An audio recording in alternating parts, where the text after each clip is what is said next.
বিয়ের আগে সাথী ছিল বাবা রাজকন্যা। সব আবদার, সব খুনসুটি, কান্না, হাসি হতো মায়ের আঁচলে, বাবার কাঁধে মাথা রেখে।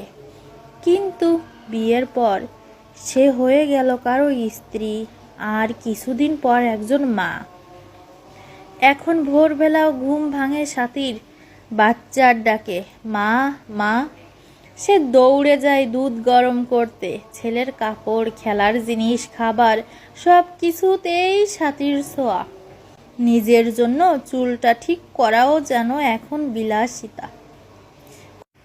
কখনো ঠোঁটে লিপস্টিক তুলতে গিয়ে ছোট্ট ছেলে এসে আঁকড়ে ধরে, মা খেলা করো। তার মন কাঁদে একটু নিঃশ্বাস নেওয়ার, নিজের মতো সময় কাটানোর। তবুও মুখে হাসি রাখে সাথী, কারণ তার ছেলের একটুখানি হাসি মানেই তার পুরো পৃথিবী।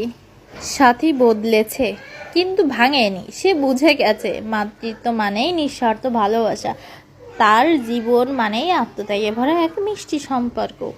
এইটা শুধু আমার জীবনের সাথে সম্পর্কিত নয়, এটা প্রত্যেকটা মার সাথেই ঘটে থাকে।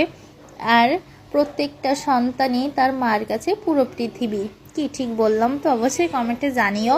দেখো, সেদিন কি হলো, আমার পিঁপড়ে গেছিলো কানের ভেতরে, কামড়িয়েছিল, তাই ভাবলাম খাটের তলাটা সুন্দর করে পরিষ্কার করি।